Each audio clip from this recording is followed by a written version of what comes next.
Once I know we're live, we can go.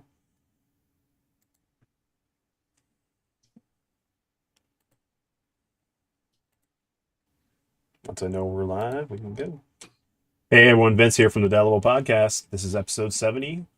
We are live officially. This week we're going to be talking about. Hey everyone, Vince here from the Delible Podcast. This is episode 70. About we are live officially. AI created content. This week we're going to, as well as what was the other topic we were going to do, guys? Comedy between American, British, and Canadian. So, all right, everyone, let's get into it. Oh yeah, and of course, we want to talk about the passing of Lance Reddick, and we'll actually do that right now. So this was disheartening news, to say the least. I got the notification at work. Yeah, really kind of hit me surprised to see that he had passed away. Everything reports to being natural causes. But yeah, it was quite. Yeah, we didn't see that one coming. Hey, running down a dream. Yeah, thank you. Sorry, we're late. Yes, we had some technical issues. For me, it hits really too close to home. I didn't realize we're the same age.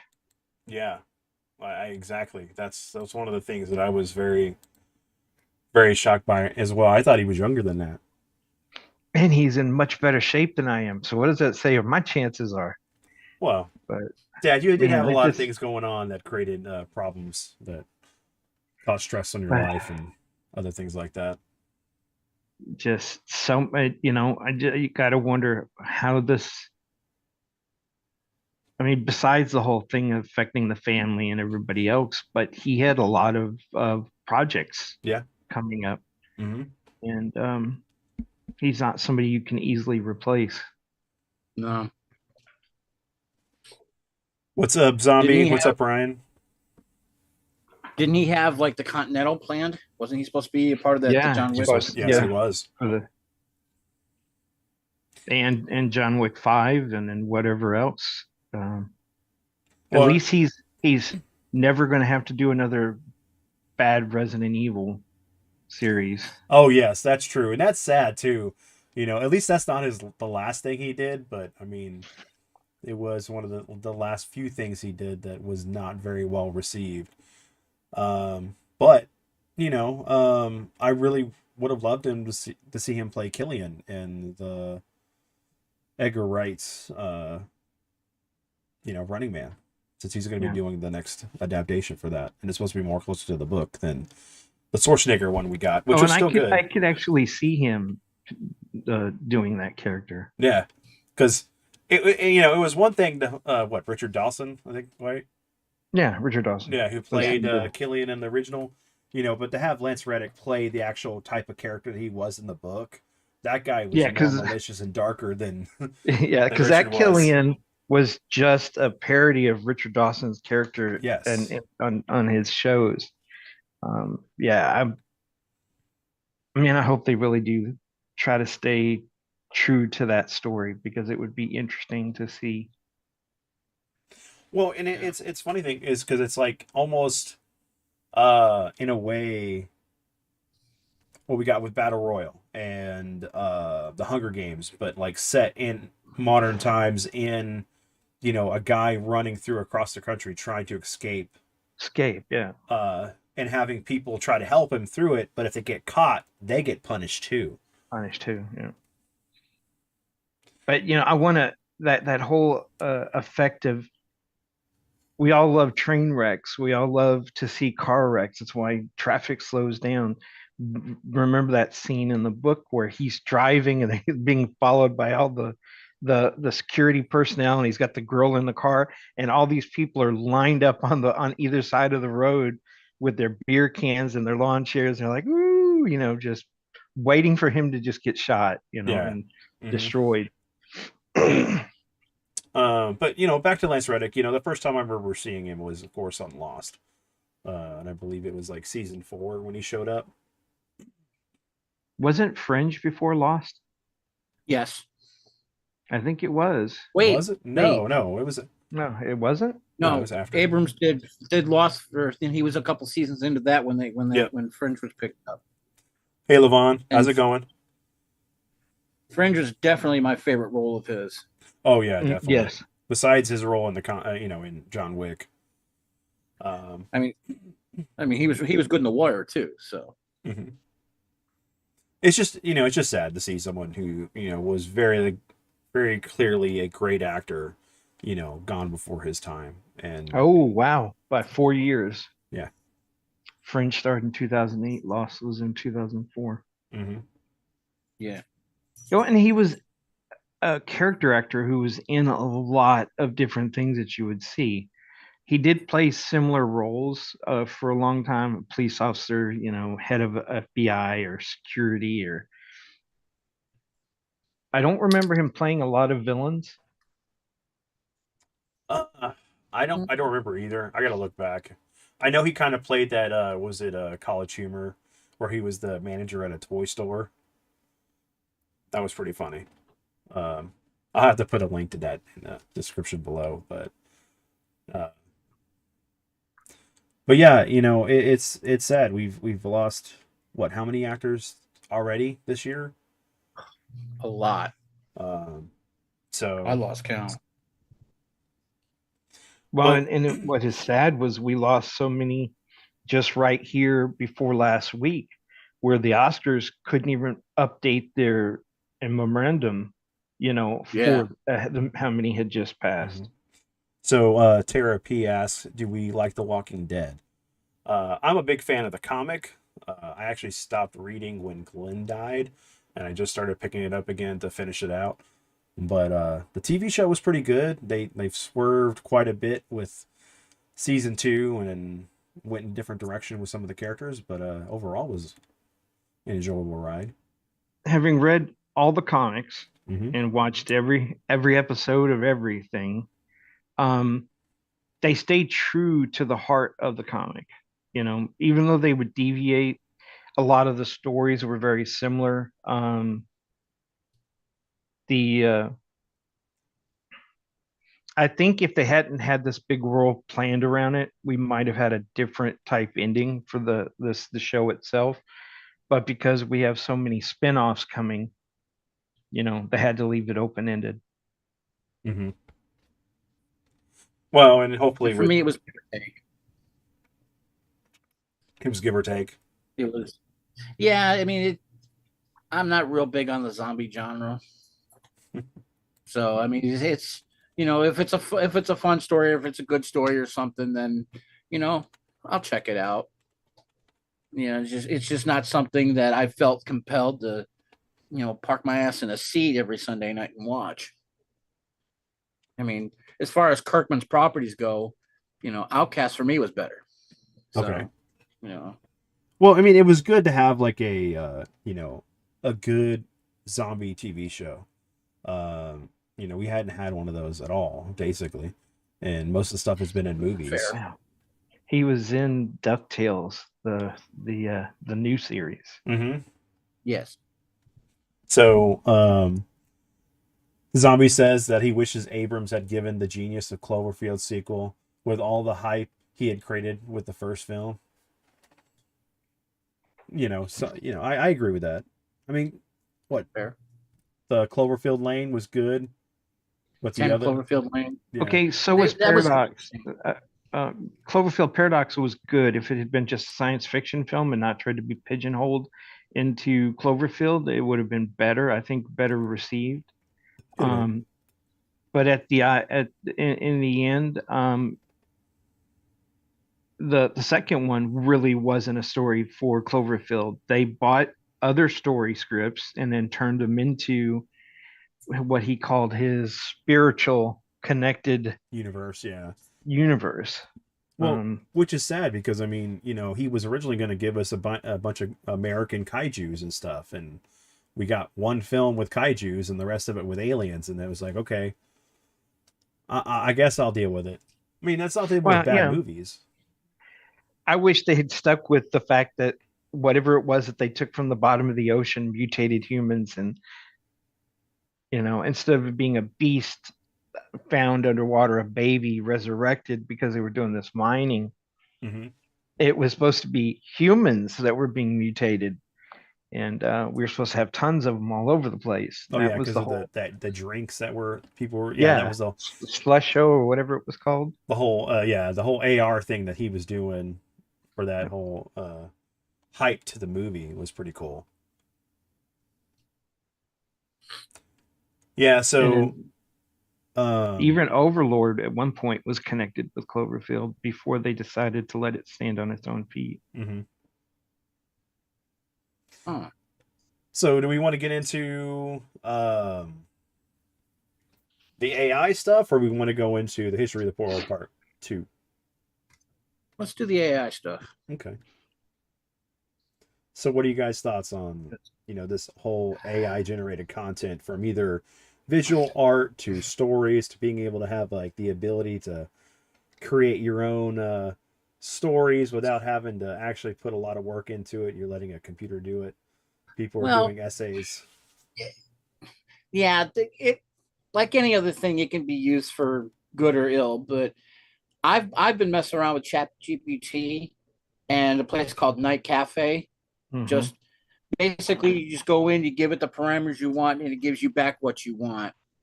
If you leave it more open ended, then it gives it a chance to meander. But if you're pretty specific with it, you can get what you're looking for, or at least I use it for foundation stuff, for ideas. Mm-hmm. You know, I copy it down, put it on a document. Then I go in and I'll edit it up and say, okay, no, this, yes, that, and then I'll see if anything comes of it. Great. If not, it just goes into another folder. But the We've been Night Cafe using. stuff, which is the Go ahead. the AI, the imagery and stuff like that, you just Night Cafe is great. You just go in and type in a topic, or I would like to see this or that, or and it gives you different categories, and it'll generate something based upon The criteria you put in there. Yeah. Right, but now ChatGPT is coming out with version 4, which is in like an alpha, almost beta stage, and it's like way more powerful, and that's what's getting people worried, is because literally it can literally do things like take 2 or 3 words, specific words that you give it, and it can write essays, and it can take a drawn image, a hand drawn image, and say, okay, I want this to be a website, and it'll give you the full code for the website based on that drawing. Mhm.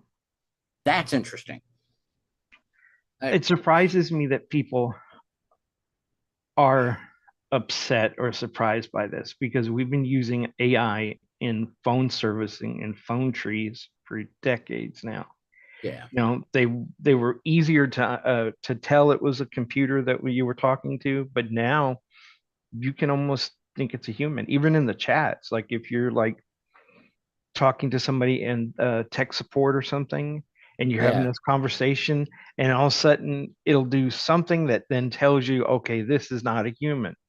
But up until then, you can have a conversation for 15, 20 minutes and never realize you're not speaking to a human being.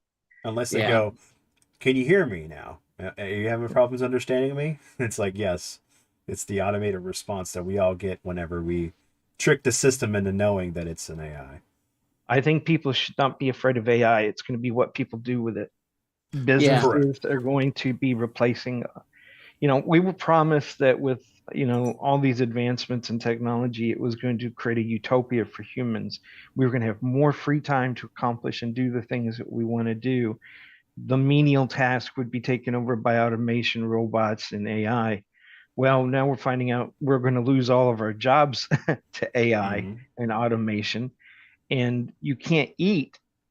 So, what's the point of having all this free time when you're going to be out there standing next to a bunch of other people on a freeway with signs saying "We'll work for food"? You know, we'd have to change our whole economic system for this to work. Right. And well, the thing is too is that, like, the free time you would have to be able to like create a garden. Maybe you need to do some home projects and things.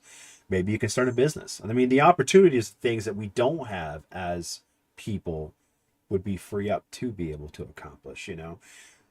Like I would have more time to do stuff with the editing, more video content, more things like that, or being able to draw. It's it's one of those things that would be great, but then in turn, you got to worry about how are we going to make money on it. So, yeah. Well, Right. my fear is that right now the largest growing sector of employment in the U.S. is the service sector, Hmm. and there's only so many of us who can go. Would you like fries with that? Or would you like us to turn your bed, sir? Or yes, we can get a reservation for you. Or let me deliver your food for you, because even they're going to take over delivering your food. Hmm. Yeah. You know. Well, yeah, we got And then Skynet of course, controlled cars that are going to, eventually just go, I'm going to test the kill count by taking over a bus filled with children and going off on the highway. I mean, just to kill, see whatever the kill count is. That's a reference from a book, but Yeah, um, we've read the same book, but you know what? I tell you what, I I don't think I will ever trust an autonomous car. I'm sorry, you know. no. I mean, look what the Teslas are doing. People falling asleep at the wheel. The car gets them in trouble by speeding.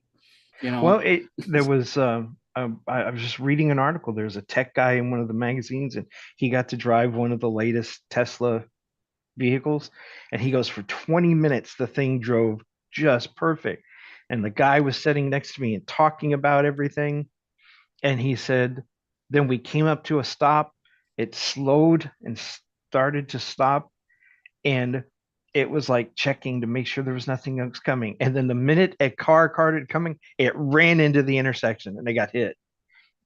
And he goes, and so now I'm changing my article about why I would not, I was like, wow, that is hilarious, but scary all at the same time. right. You And know? then that's the one thing too is Yeah. like, how busy do we have to be with our day that we can't be occupied enough to drive or to do things? Because how we're going to have to start slowly getting to the point we're going to be working longer. But that's a whole different topic. But I think they're doing that so that they can prevent road rage. Everybody will be crashed in their vehicles. yeah, Nobody can get sleeping. angry at Yeah, to somebody work. else. Yeah. You get that 15-minute drive to work, get a little mini nap in. Um, but one of the things that kind of brought the idea for this topic was because I've been seeing a lot of those videos where the AI is generating like art based off of certain criteria, Yeah. and it's been really cool, like seeing like Thundercats if it was done in the 80s, or if it was Terminator done in the 80s, even though Terminator was in the 80s. But it's just like you can definitely tell the artwork is very, very similar in a way, but man, it looks awesome. Um, it kind of takes you back to that style that we would see from European artists, from like heavy metal and other comics or things that we would get. So, I mean, has there been some that you guys enjoyed that you've liked, or Uh, by I've and seen large, I'm okay with some the. that I've I'm liked. go ahead. I was gonna say I've seen some that I liked and some that you can definitely tell that there was something else besides human yeah? involved in the Hmm. creation of it. Well, because there's a unnatural symmetry, to the art. Mhm. It's getting the proportions exactly correct, like it should be, versus like what it would be produced in nature. Um, so I know that some of them have been really cool because you have like new wave music and stuff that they go in and put into the videos, so it kind of gives you into that feel. So when you're actually looking at the still images of what's being played on in front of you, you kind of get into it, and you could see it happening because some of the stuff looks like it could have been done in the 80s or mid 90s. It's definitely something that could lead to films these days being produced to look just like something from the 80s, you know. I just don't think we'd ever let that happen. I mean, right now we are so critical about everything. Uh, you know, we can dream about being able to do a movie back from the 80s, but would it be accepted?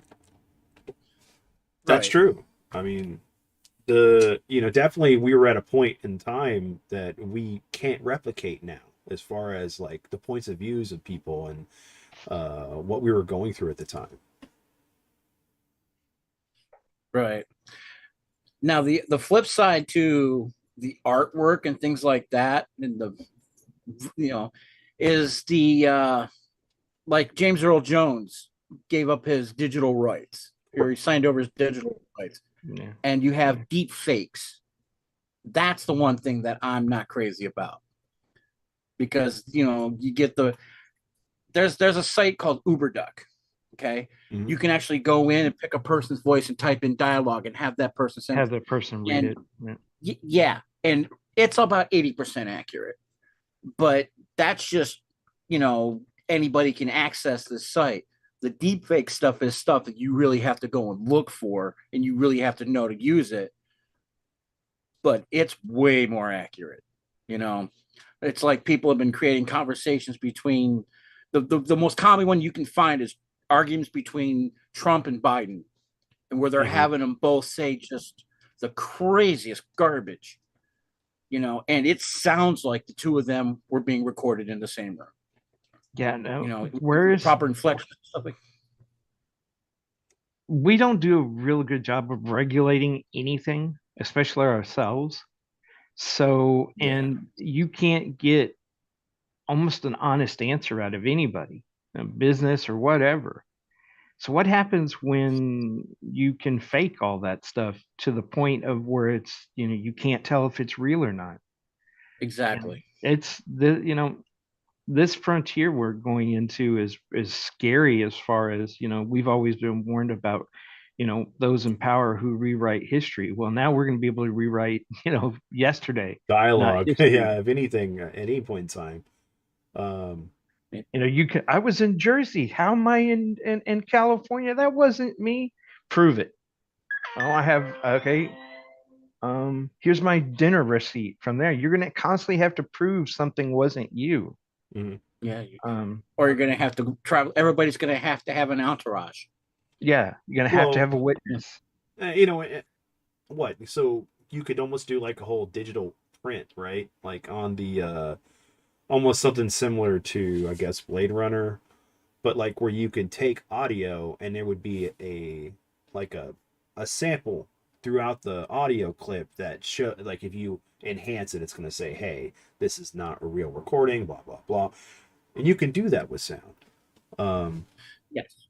But I wonder, and this is the reason why I wanted to bring this up, and I think we've talked about this previously before, but it would be kind of cool for like artists that we haven't heard in a long time who've passed away to be able, if we could replicate, to have someone's come in to do the voice again, or through this AI being able to have the same inflection that like Chester had, or Freddie Mercury, or Prince, so we can have this music. Yeah, and then of course they're already trying to test those boundaries right now with the hologram shows. Yeah. Where you got 2 or 3 different shows where they have a specific artist and they have the hologram, and the whole time you're listening. I mean, granted, it's already previous stuff, but they're basically moving and singing and dancing right along to the canned music. Yeah. So it's like, ghost karaoke. So you know what's funny? What's up, Daisy? When you say that, Colin, do you remember when they were filming what was it? The one with Sean Connery as the dragon. Dragonheart, which they just did a 4K release of that. To get the dragon to mimic and be like, as close to Sean Connery as they could in his enunciation and the lip movement and everything, they went and built a library of his facial expressions. And then they used that in a computer system to create his facial muscles within the dragon, so that as he talked and he moved, everything would move like it would have been real. And then we went and started resurrecting dead actors to star in commercials. Remember was it Dr. Pepper, or was a beer commercial that had John Wayne in it and other people? And then we've got when you say the whole audio, there was another thing that was similar to where you it was like the earliest examples of deep fake, but a lot of that stuff was people who, with proper audio skill, being able to take audio clips on their own, new conversations out of it. Yeah. Well, and we know that Disney's going through the process because, of course, James Earl Jones is one of the first that we've heard about. But I'm pretty sure that they're working on getting all the likenesses and the voice credit to be able to continue whatever they do with Star Wars in the next 10, 15, 20 years. And we already see studios doing that with some other actors. Yeah. So, there might be a point where we might see Humphrey Bogart in a movie, or, of course, we got Paul Walker showing up in Fast 10. Of course, it's going to be his brothers doing the body work for it, but of course, he'll be digitally represented and his voice will be there. So we're already moving in that direction. So it's kind of, it's cool in one aspect and it can be scary in another. Because if the family doesn't get the royalties they deserve for the likeness, Yeah. Who owns the rights to it? Exactly. I mean, that's exactly, right now, family, if they get the rights, they control what happens to and who is used, that what it's used for. But when a studio digitizes a character, they own it. And the family doesn't have to get paid anything and doesn't have any control over it. So you could then take a character and then use it in a way that the family feels is inappropriate. Mm-hmm. Right. Because then you can get to the whole thing of like the deepfake technology going even further with real people instead of it just being a digital face on porn. So it can go in different directions. Yeah, at this point, Disney's not even going to have to thaw out Disney's head. They're just going to recreate him entirely. So it won't even be a Futurama moment. Oh yeah, true. Yeah, because you won't have the frozen heads. You won't need the frozen heads. You have the digital imprint of these characters, or so there's some great people or whatever. Yeah. There's some great possibilities, like I said, with this technology. Being able to have even a personal assistant that knows you and can help you out, an AI persona would be cool. But it could be, it could be I don't know, one of those things where it can bite you in the ass because if someone hacks it, makes it go wrong. Especially if you have it in your head. It's wet works of technology in your brain. Not going to do it. And that now that you brought that up, there are laws being discussed in Congress right now about some of the new neuroscience is in how to do mind control and how to view what's in a person's personality trait. Mm-hmm. And so they actually talk about Minority Report in one of the hearings, where right now they're working on, if a person were to come in, they would hook up all these electrodes to them, and then they would be able to tell by asking questions or showing images whether they were at the scene or not. And I'm like, I don't know how that works because lie detector tests aren't infallible. Mm-hmm. And some people have really good imagination. So you show them a picture of something, their mind, their subconscious could actually put them in that place. And then what happens then? I watched a movie where a guy kills this other dude who was fooling around with his wife, and he didn't mean to. He was just in this moment of rage, hits him in the face with a snow globe, kills him. And then he sits there for a couple hours trying to figure out what to do. Then he rolls him up in a carpet, drives him off, and dumps him. And then eventually tells his wife, and the ending of the movie has them leaving to flee, and then he pulls in front of a police station and the camera stops there for a long time, and then it ends and you're left with the question, did he turn himself in, or did they go on and let something like this kind of guilt rip themselves apart for the rest of their life? And I was like, I went to sleep because I was watching that movie as I was in bed. When I woke up, I was like, did I kill somebody? Because I really feel like that really happened. I was like, wow, my mind just was really struggling with that movie. And it's like that. Those kind of emotions appear to make somebody look guilty who is not guilty. Correct. So we're talking about a technology that is, a long time away from being used or should be being used, but they're wanting to use it in like less than 10 years. Yeah. That scares the hell out of me. Well, you have the Manchurian Candidate, or like Winter Soldier with Bucky. Bucky, Being able to have that technology, be able to flip you off to be whatever they need you, off and then and flip on, you yeah, back when you on. need them. I mean, that's very similar to something that happens in Atomic Heart. Not to give anything away, but for any of those people playing. But yeah, like, so Randy said that he goes, so we get holodecks in real life, but I don't know if they're going to be real holodecks. They may be just virtual optical things in your mind that plays over your eye lens versus like an actual full-on hologram. Yeah, because the new heads-up glasses, have you guys seen those? Actually projects it into the eye, so you don't really see it. Your mind sees it, so you're getting a projection into your through your eyes into the brain.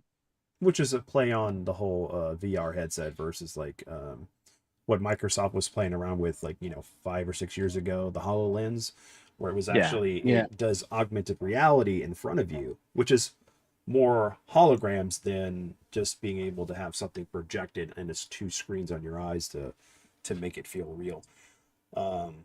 Some smug. But now Bill Gates is talking about, and also Elon Musk, they're talking about putting them chips in your head so that anything augmented like that'll be. Come on, what? You don't want to be like Johnny Mnemonic or Shadowrun? Don't want to be hacked. Have to dump a chunk of long-term memory to put like 10 gigs in your head? We can't. Well, I mean, if you think about it, you wouldn't really need that, would you? Because the brain, yes, correct, absorbs. I mean, think about how much data the brain absorbs from the day you're born to the day you died. That's much more space than any kind of drive. So Dai's asking, what's the anime where it's like a consciousness of USB CD, and you can switch it out of your body and transfer your consciousness? Oh man. There was an anime, but it was also a TV series. Yeah, because I know that Ghost in the Shell dark. has... It's now he's got me going. I'll get it. Well, Johnny Mnemonic, is one. Yeah. But it's even like Ghost in the Shell, you still have cybernetic bodies. You could have a cyber implanted brain with your memory on it, basically. So there's a lot of that. Even what Cyberpunk, the game. Yeah. Very similar. All right. Bruce Willis movie where everybody had robot bodies. Altered Carbon. Yeah, Altered Carbon. Yeah. Which then had the movie, and basically all who you are is like in this little disc, and they create new bodies whenever you want. As long as you can get that inserted in there, you continue to live, and it continues to write your memories and everything. And but some people have lived so long in that they want to die. What's up, Van?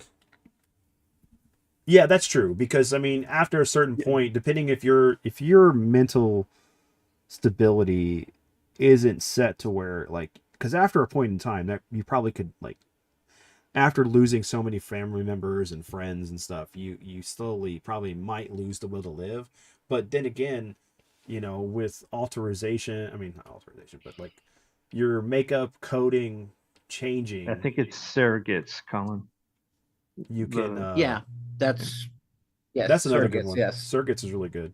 And what you're starting to describe is like a reverse of the Surrogates movie, or of that concept.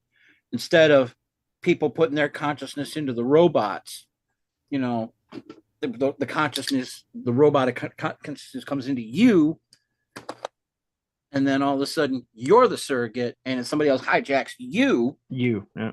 Well, and you have the movie, what was it? Transcendence with Johnny Depp. Johnny Depp. Yep, that was a great movie too. Which is another movie where he had uploaded his consciousness to an AI, and then it just went out of control. Well, he became him. Yeah, he became but you're led to believe that it was the AI that was in control, but it was actually him. He was sentient within the system itself. And man, I love that movie, especially the ending. And then, of course, we have The Matrix, Hell, my mental which a lot of stability is people. already sketchy. I think we're all that way.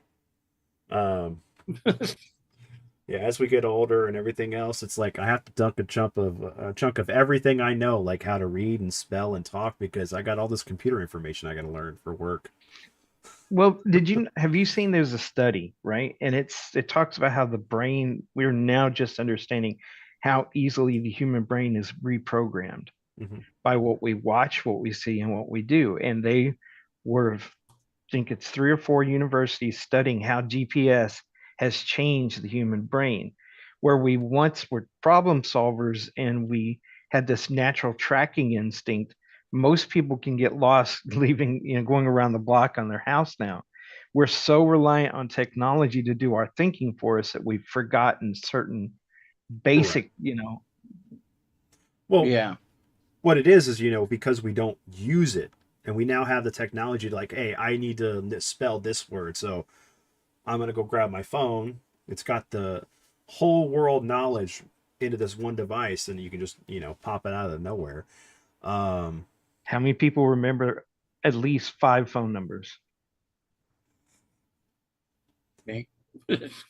I don't. I used to have a problem remembering my own phone number. I still remember Um, our old phone number. I remember them, but what I'm saying is like we're so used to our technology, we Hmm. don't store the stuff that we used to keep in our mind. It's all stored on a device, and that's why when that device goes down, we're in such a panic because our whole worlds are wrapped up around these little things we keep around us. And when they go away, we're like, "What do I do?" Yeah. Well, you're gonna have to use what God gave you. Well, we already feel separation anxiety.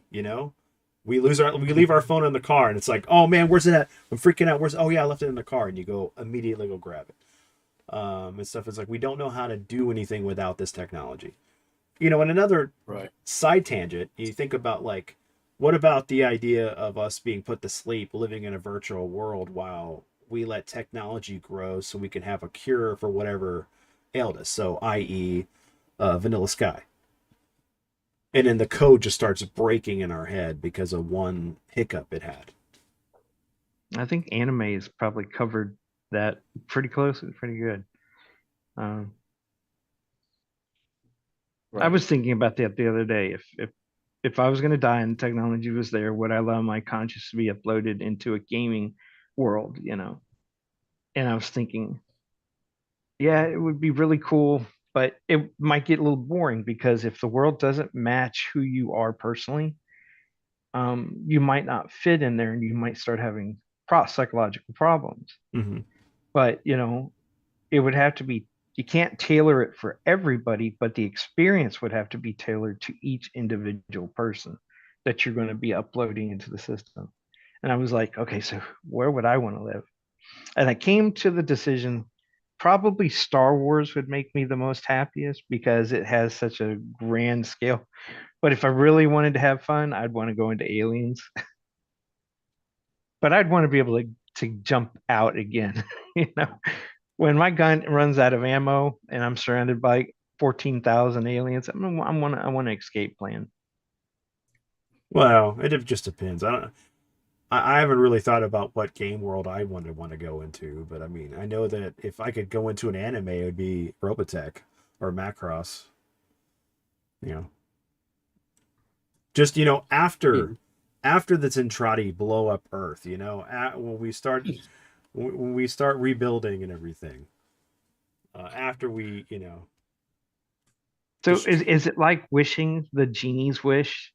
You gotta, like remember, we romanticize the genies now, but back in the day, they were the jinns were gens, yeah, pretty they're friggin' bad. scary. They're still bad Yeah. in other parts of the world. There was Uh, always a catch to whatever they gave you. The best wish was the one you didn't make. Yeah. It's like you can't have more wishes. Fine. More genies. More genies. so And I want all their bottles within 5 feet of me so I can go find them and have them subservient to me. um, Like, if the Dragon Balls were to turn back in and just drop right where they are. So, oh, okay, I'm gonna make another wish. well, in the new Oh, in now. the previous arc when they're fighting Granola, the one planet he's on, planet Serial, there's 2 Dragon Balls. They only need 2, and they automatically redo themselves after you use them. It's So not like Earth where don't most dragons come with 2? well, they should, but the ones on Earth come with 7. Same with Namek. We got some big dragons. Yeah, we do have some big dragons now. Um. So okay, I need to do this, Dad. Both you and Colin need to go ahead and open up the stream so you can see what's going on in the chat. How do I? So just go to YouTube and open up. Off and to the side. Yeah, just mute your audio from the video so you don't hear that bleeding back into the mic. But let me just. That way you guys can see what's going on in the chat. Randy's in here. He said, ask Colin about Lancer Knight. Yeah. Stage name. Made me money. What can I say? And then let's say Dizzy wants us to talk about History of the World Part 2. We're getting there. Dai saying that it would be hard to choose what anime he would want to jump into. Randy, of course, says, hell yeah, Robotech. Or Ghost in the Shell. Ghost in the Shell would be awesome, too. Completely awesome.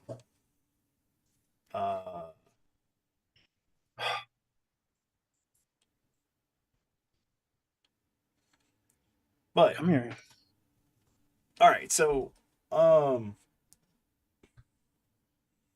there's definitely a cool thing about this, and I would like to see you, Dad, take your idea for the comic you have about the exterminators and put the parameters in and see what it comes up with. You're muted, Dad. I think you muted yourself and not the. No, I did. I was trying to bring it out in my. I hate this thing. I'm gonna do it on my phone. Okay. But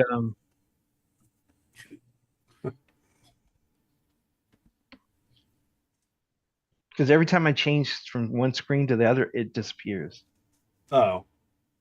So it's like once it loses loses the focus, it shuts the window down. Forever does it lose its destiny? I'm still having got the system behind. completely backed up yet. Oh, that's how long we're behind? Okay. Yeah. But I mean, man, I'm trying to think of what else to talk about for that, because there's a lot of cool concepts and stuff. And I was looking at it too, because it can give you some really good information on if you wanted to create podcast ideas or questioning if you're interviewing somebody. And I think that's really cool because you can have something think outside the box that you can't normally do yourself. And then we can bounce it off each other and go from there. Yeah, see, that's where I've been doing it with like the Chat GPT and stuff like that. Mm-hmm. The original one was there's a line. Anything before this particular date, I can't remember what it is at the moment, is all the knowledge it has. Mm-hmm. So after a certain point, it won't. Like if I asked it the current version about something that happened like 2 weeks ago, it would have to go to multiple news sources quickly to be able to extract enough information to give you what it sees as, which is also kind of good because it doesn't give you unless you specifically said, I need to know what a Democratic view on this is or a Republican view. It'll just say, hey, what can you tell me about, X, Y, and what Z. happened in Ukraine? Mm-hmm. Yeah. 2 weeks ago, it'll take a minute and it'll say, this is what I've gathered. And it'll give you basically the facts of it. It'll give you the foundation. And then you can say, okay, what about this? But the new version that's in the testing now is like real time. Yeah. They've managed to fix those gaps in it. Which is pretty nice. I'm honestly waiting to try. I'm waiting to try version 4 when it becomes available, because I kind of have fun with it, and if you go in with the perspective of, okay, I just want to see what it can do. You know, I don't want to give it any leading information or anything like that. What can you tell me about this topic, or can you write me a song about sundown towns? And it'll tell you, listen, sundown towns is a really sensitive topic. We don't, I would rather not talk about that. It actually has told me that. Mhm. I said, okay, I want to talk about it in a sense where it needs to be creating awareness. Okay. Okay, be mindful. It's a sensitive topic, Mhm. but here's the information. You know, at the So same here's a time, you question. have some. How do you Yes. know it's saying that and not somebody else? What if there is no AI? There's just like a couple of fat guys sitting in their mother's basements, just thinking with all of the world. I'm There gotta be some joking quick here, people. you know. Yeah, they got to be, because They they gotta be- generate some they gotta be- really, They got to be real quick. yeah. They got to be real quick on the uptake. You know, There's a lot of information they're pulling, and they're dissing it out to you in a format that fits what you're asking for. I was a joke. I know, but I know it's a joke, but I mean, if you want to really go creepy with that joke, you can say that Steve Jobs' brain is preserved and everybody's hooked up into that. Having been a programmer at What's one up, time in Mazen? my life, I know that you get out what you put in. Okay, and Right. you as a programmer can program your own personal bias into something that's supposed to be, unbiased. Yes. And we see that all the time right now, especially with these facial recognition programs that are running. Yes, that's it's really not quite hot yet again.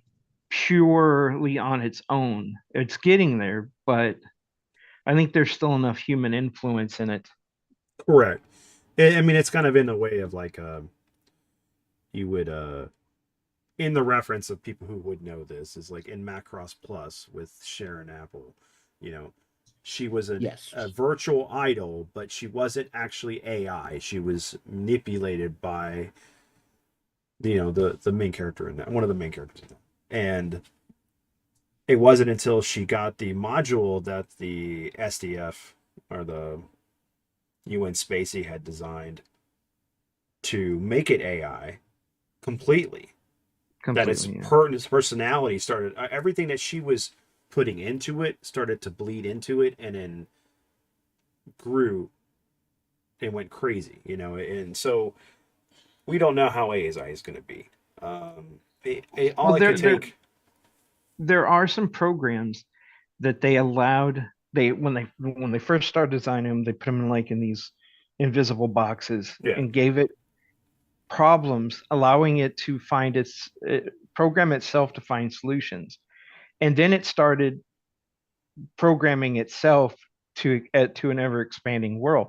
That's a real AI. It's like being a child born and watching it grow and learn by experience, instead of programming something and saying, okay, this is how you're supposed to work, go do it. Because then you're those getting are the a AIs specific job. Right. And those are the AIs that are eventually going to, I believe, just because you have access to like all the information in the world doesn't mean that you're going to know how to use it or you're going to become sentient.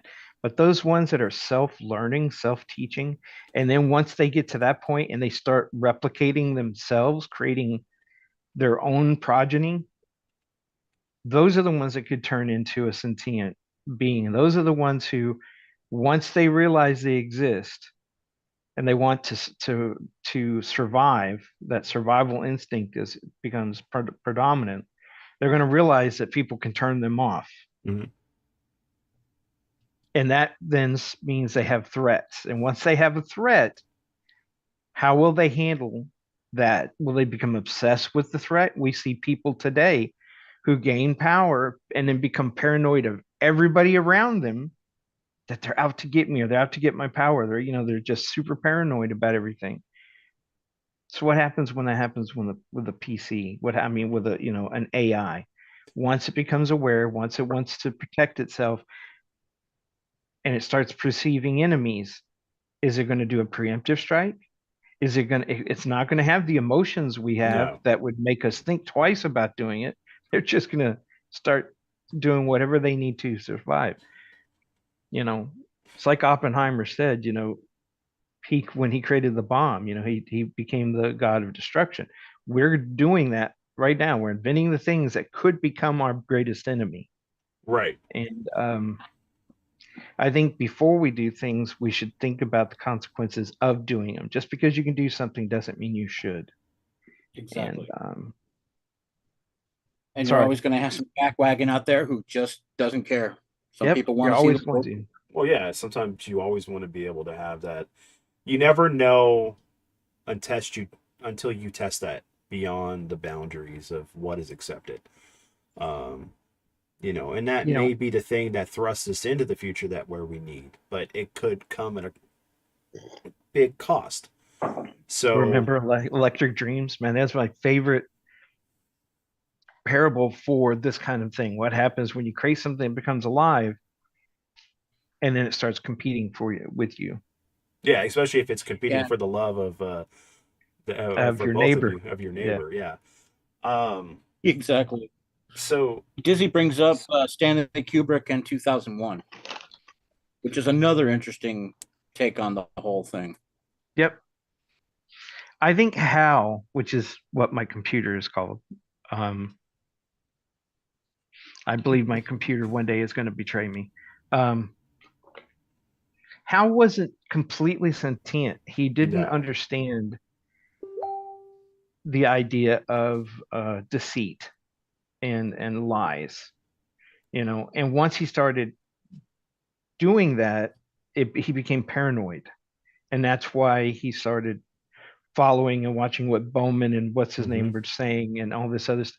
And he was afraid they were going to turn him off. It's like a kid. He was afraid that the parents would find out his mistake, and so he was doing everything he could to hide it, which included killing. Yep, exactly. And what's funny is he brought about his own destruction through his own actions. Because if he had told them what was going on, been honest with them, they might not have ever tried to turn him off. All of that went back to being man-made. I mean, they explored in 2010 when the guy who created Hal and Sal was like, you taught him to lie. You did this. The humans screwed him over, made Hal who he was. He wasn't responsible for what he did. Well, when you gave a robot that, you didn't give him the boundaries he needed to understand. That's like the whole laws of robotics by Isaac Asimov, Yeah. So it's, if the guidelines aren't there, how does it know not to do it? And the same thing with going, one of my favorite movies, which is Slipstream, but the fact that, right, the robot killed his master because the fact that he was in so much pain, he tried to help him. But because of society, he went against the programming. That's the basics between iRobot. That was that we keep getting that story repeated over and over again. Yeah. And of course, there's the prime directive of RoboCop. Yes. Totally. Knowledge does not equate to understanding. I can read and memorize everything there is to know about quantum physics, but that doesn't mean I understand it. That's 100% true. Very, very true. Yeah. And even the people who understand it only think they understand it. There's always a new frontier. There's always more information, and we have to adjust what our ideas and beliefs are. It's a never-ending. Dizzy just said, of course, and to think it all started with Pong. And we should have known we were in trouble because we sat in front of a TV going.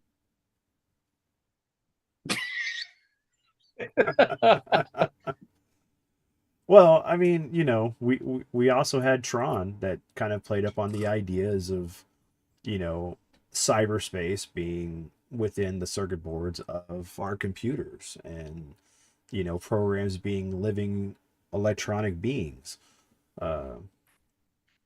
which goes back to the whole thing that I'm so scared of what we're going to get with Tron 3 with Jared Leto, but that can be another topic. No.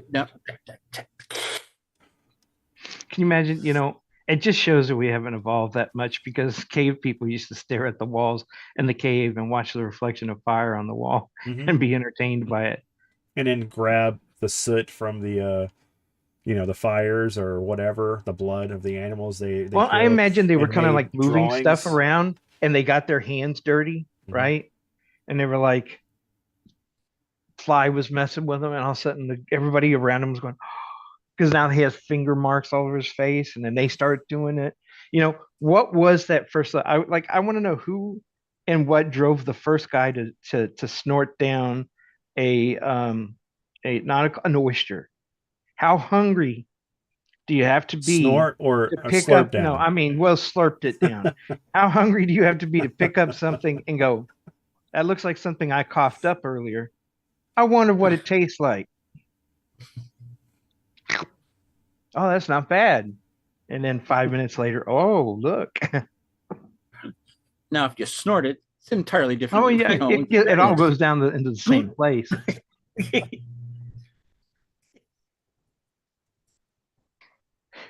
You get one stuck up there, and then later on you sneeze, it hits somebody. Is it snot or is it an oyster? I don't know. Somebody just. It's an amoeba. It's the blob. It's coming for you. Yeah, there's just some things that we eat. I'm like, how did you get there? Yeah. Well, there's a lot of that stuff. It's like, how did we get to this point?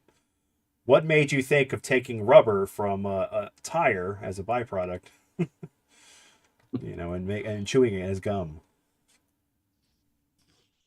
Yeah, I don't know, but yeah, we're getting some comments about ping pong, yeah, ping Frogger. So we want to go into the history of the world. Yeah, since we're talking about cavemen and people. Yeah, cavemen. Oh yeah, so yeah, the cavemen who were trying to find a light, and then they just happened to magically pull out a lighter. I'm like, okay. Yeah, see, and now that you've said that, I'm gonna go. Here we go. It broke my heart. I liked certain elements of it, but it really broke my heart. Because I'm always going to go back to the original. I'm always going to go back to History of the World 1. And it was a more cohesive storytelling. Mm-hmm. And it didn't, we had cavemen, we talked about the artist, we talked about the art critic, but it still fit in the environment. We had the first comedian who gets he's bombing on stage till the dinosaur eats him and everybody's like, yay, Oh man. That so we missed Randy all hasn't of watched that. It yet. I'm sorry, Randy. Ooh, wait, really? This is probably the wrong podcast. So can we talk about this in vague? Can we in vague topics? I mean, I love Johnny Knoxville's stuff with Rasputin. Okay, that's not vague. Yeah. Okay, I'll just be quiet and won't say anything. Y'all talk about it. Well, let's start off with this. Vinny and I were talking about it in the chat. If the way it was presented was okay, but it was very disjointed. Yes. If they actually go make a physical release, hopefully somebody will sit down in an editing bay and go, okay, let's take all these pieces, parts, make them the stories they're supposed to be, and put them in order from point A to, Z. It'd probably be a little bit more because the disjointedness of it kind of threw you off. I mean, after a while, they found their group. Okay, we're going to go back to this, back to this, back to this. They were tying a couple together, which was fine because it did the same thing with the first. Towards the end, it seems like they understood episodes. The last two episodes, they seem like they know what they needed to do. But those by the end of episode 6, those first 6 episodes were like 5 all over the place. Mel Brooks said it best. They offered me a lot of money to do it, and I took the money. And he said he's not done. No, I understand he's not done. Yeah. No, he said he's not done. He said there's more stories he wants to tell. So I'm sure there is a possibility. But it didn't seem like it was his humor. This seemed like there's a writer's room that he helped control. Yeah. And because a lot of the humor didn't match up to the years and decades of his work. Correct. Right. I mean that's the biggest problem with the first 2 episodes, at least, is the fact that they're so all over the place. Had the segments been put together as you went through, I think it would have been better, because that's how the flow of the original movie was. It wasn't like it jumped Yeah, in it took you from time one period to all the way up to another another period period. in time. Yeah. You followed it Like what smoothly, they, not bouncing back and Mhm. forth. yeah, like the use of Harriet Tubman. Okay, without going too much into it, that That was played fun. very much That was into. Yeah, That was fun. that was That fun. played very much into the original organic feel of the first movie of the yeah, movie. and I was Yeah. I missed that there were very few of the actors felt like they were in sync with each other. Right. And eventually you got to see which actors those Yes. were, because 2 or 3 of them kept showing up as it kept Over farther and along. over They kept again. Yeah. refining who was who, Mhm. you know, and it's Nick Kroll, Wanda Sykes, Fred Armisen. You know, No, he there's was never only a in couple one. of He others. was only in one episode, but I believe he had some of Fred the Armisen? writing in it. Yeah, wasn't he was the one for the temple, how temples He got was in built, a, or he was in 2 or pyramid. He 3. was a pyramid scheme. He was something in later on too. Yeah, he was. But the whole pyramid scheme was hilarious. It's like Yeah, that was It cracking was me up. that one, and then that was I the just wish I could say who that there were created more. hummus. That one was funny. yes. Okay, I just yeah, wish that there was were more of those in it than Mhm. what some of the ones we got. You know, right. I mean, they picked, like the Shirley Chisholm thing. That was fun, but I don't know. I mean, it was good fun, and it was relevant to a specific point in time, right but point they in could have time. built around it a little bit more. Yeah. And of course, with it being disjointed, it was hard to, Okay. it took 2 or 3 to show Yeah. up, little vignettes to So get to the story, to get people back into it. correct. And so Randy has a question. How much of it was them trying not to offend anyone? I didn't feel that way. I felt like No. he ripped the Band-Aid off and was like just going right into it. And it was on all sides. Yeah. It wasn't like one No, sided. There was a No, lot no. of, because he's always been, what is that kind of humor where you poke fun at yourself and you poke fun of your Self-deprecating. Yeah. self-deprecating. There was a lot of that humor in there. Yeah. I As far as I could have gone without the whole Jews in space again.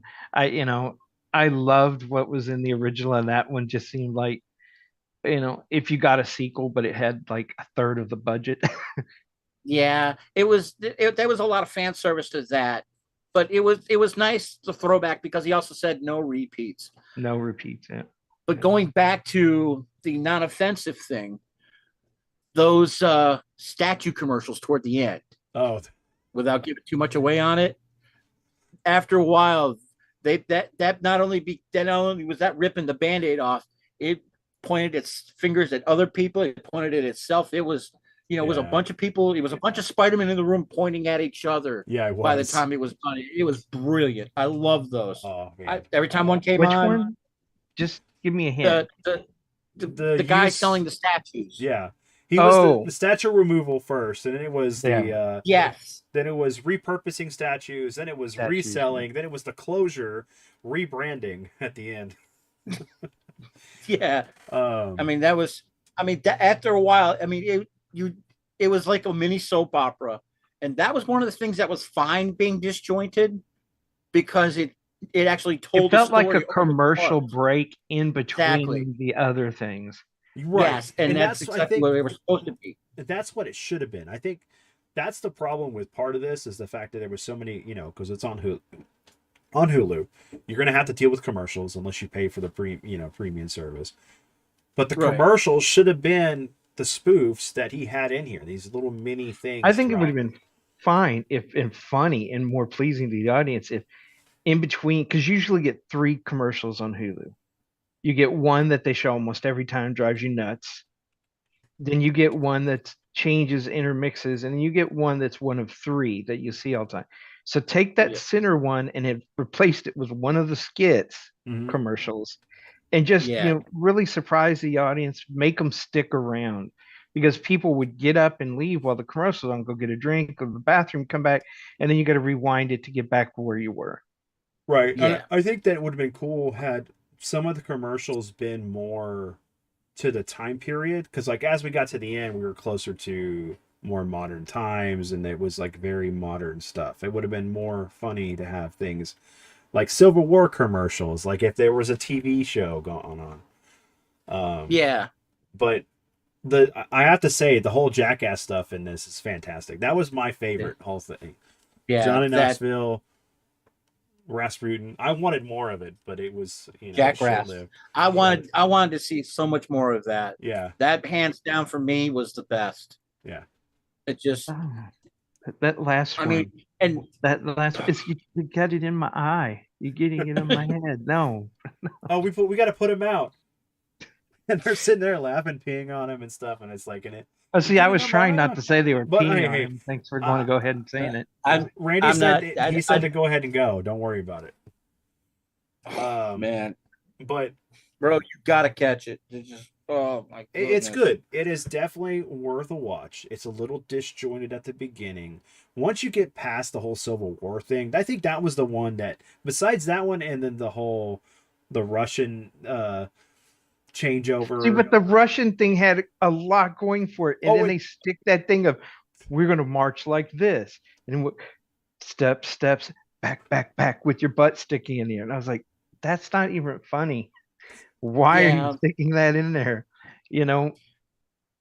And the Rasputin stuff technically branched off of that. Yes, it did. Yeah. It had a lot of, and the thing that they did with Anastasia, that was kind of fun. That was fun. That was fun. It was kind of fun. It was, it throwing a modern spin on it, which is something that they had done previously in the movie, so it had the same nice flavor to it.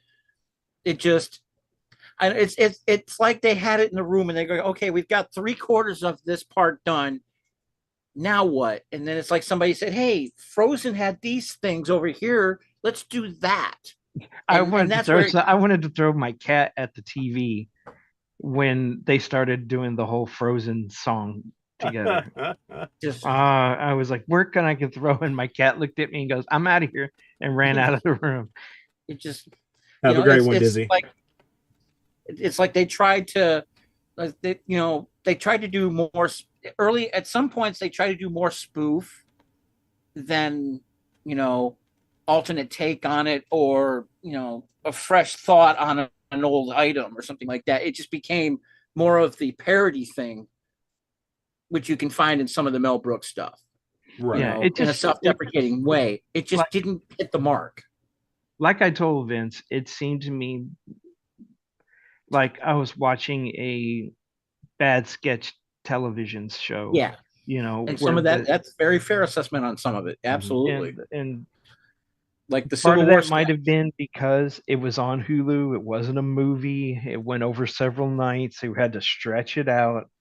So sometimes when you have too much time, you kind of go off track. Right. Whereas if it had been tighter and it had been a movie, it would have been edited tighter and had more of a flow to it. Right. Well, which goes in the whole thing too. Some of the humor was just not there. It was all over the place with the humor. And you wonder too, like you're saying, Dad, some of this stuff would have been edited down. Some of these skits probably wouldn't have made it into a full-on theatrical release of this. So I wonder how much. Yeah, true. And I wonder how much stuff is like on the chopping floors that didn't make it into it. Make it in here. Yeah. That probably would have what other part did not make it? If this is the stuff that made it, I want to see the stuff that you threw the meat at the wall and just what stuck. So I don't know. It's compared to the original, it's not as good, but it's good to see something from Mel Brooks for so long that we haven't seen in a while. And I was like, sorry, I want to interrupt you. I've been waiting for a good 200-year-old man from Mel Brooks. 2,000-year-old. 2,000-year-old man. Sorry. Yeah. They could have done that in this. Mm-hmm. They could have very much. They could have easily done that in this, and it would have been perfect. And I was like, and they could yet. Hopefully, please, Mel, if you're listening out there in the ether. Yeah, if they do a part 3, because we're not the only ones saying that. Yeah, and it should end. You know what would be great? It should end there. That should be the last segment on this whole thing, and he's been telling this story, incorporate it into his story of his past, Yeah. because he's lived all this long. Yeah. He saw it all. Well, it'd be I funny. have the entire audio collection of that. So 2,000-Year-Old Man stuff, and that's brilliant stuff. I wonder. I was expecting to see more of him in some of the skits. I understand how old he is and everything, but they did joke at the beginning. Oh, they made me a nice CGI body and stuff, and it's like we didn't even see him with the CGI body at all. No, but he did do some of the voiceovers, True, which was great. Yeah, to hear his voice. He narrated most of it. Yes. Well, no, even some of the characters that would talk were him. It was Mel Brooks doing the voice, especially when they were like big buff guys and you heard this old Jewish guy's word coming out of him. One of the Romans did it. Well, not Romans. It was it was during it was one of the Romans when they were going after Jesus. Yeah. Well, and that whole skit too, with them at the party and he gives him the hug. No, I wasn't meaning to do. Oh, jeez, that was funny. With Judas. Yeah. But and there was in one of those Beatles, parts about Jesus. Yeah. One of the parts about Jesus, there was a nice throwback to the movie with the soldiers outside looking, and then when they marched off, when they walked by, they were saying they were doing the march. So yes, it was a background thing, and if you didn't know the movie, you would have just glossed over it. Yeah. But as soon as they started doing that, I was like, But there was a lot of intentional love to this. I mean, the show that you could tell that he left his mark on. It's not like somebody coming in and going, "Hey, we want to do this, not you," and it's their thing, just with his name on it. But so, how would you rate it for you guys? As far as I know, for me, it's just a watch. I mean, it's worth watching. If you're a fan of Mel Brooks, it's not. I will go back and watch it again. Yeah. I had to watch it twice. I got to be honest, just to see if I missed something. If I had to choose between this and wrestling an alligator, I'd watch it again. Maybe. Depends if I need a new pair of boots. Would you do the same thing for the Mist? No, I'm sorry, I have to do that. No, there's nothing. I will go fight whatever, an alien barehanded in my underwear before I would ever go see the Mist again. Well, I've only seen it that one time in theater. Fight Turtle Gator first. Yeah, we'll go fight Turtle Gator. Yeah. I've never watched it again. That movie broke my heart, man. I know. I did too. We walked out of the movie. Out of that movie. But all right, let's transition into. I wish David was here. Oh yeah, I know. But David could, and folks, just let you know, David was going to be here tonight, but he realized that his schedule, that his wife set up for him, wasn't. It's his turn to wear the dress, and she wasn't going to let him get out of it.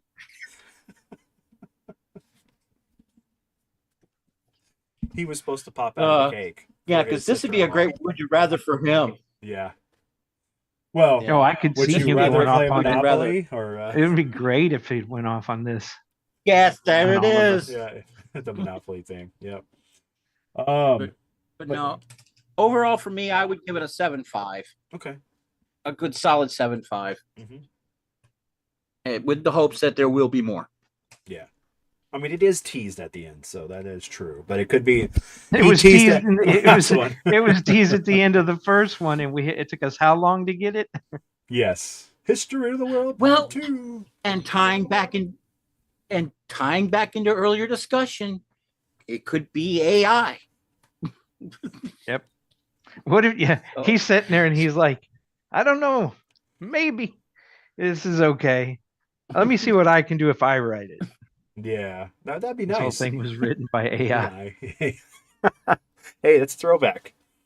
He's like, I don't have time for this. I'm spending time with my grandkids. And no, I missed the Gregory Hines stuff. That whole, the whole bit with Dom DeLuise and all that. That just hit on every The original cylinder. players. Right. Man, it was just constantly hitting on cylinders. And then, Takamata, the whole thing, the Inquisition dance and song, song and dance. And then Right. the Marie Antoinette and the, what's his name? Forget what the king's name was. The king. What do you mean? Hump Death. King Death. Louis. King Louis, yeah. So, that's the one thing too, is that you don't have, there's definitely a lot of good comedians in this one, but none on the level that you got with the first movie.